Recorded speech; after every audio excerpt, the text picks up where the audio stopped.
In this video we're going to demonstrate how to change the spindle on a Francis Turner Hastings kitchen sink mixer. So what you need is a box cutter knife, Phillips head screwdriver and a shifter or spanner.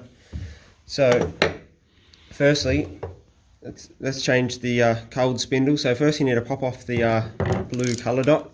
So you just need something very sharp just to get under that edge there and knock it off. You need to work your way around it. And it should just come off. There we are. Then you've got a Phillips head screwdriver screw in there. Just unscrew that.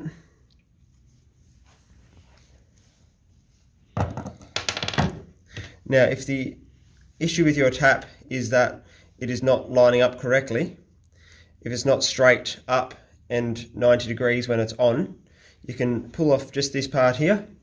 You may need to also pull off, there's also an inner cog there.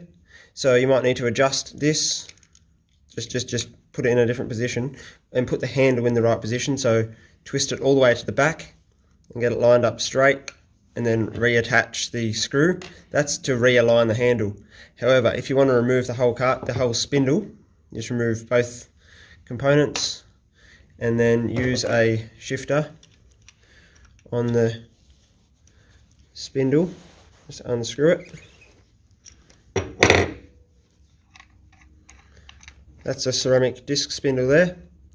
There is a different one for the hot and the cold side. This is the cold side spindle. And pretend this is the new one. I put the new one in and tighten it up with the shifter, so as tight as you can go by hand. And then put the cog back on the spindle, twist it back to as far clockwise as it can go, just to help with lining up the handle. Then just put the handle on in the vertical position, put the screw back in the hole, tighten it up as tight as you can go just by hand. Just push the blue dot back on with your finger, and therefore it's working. On is down and off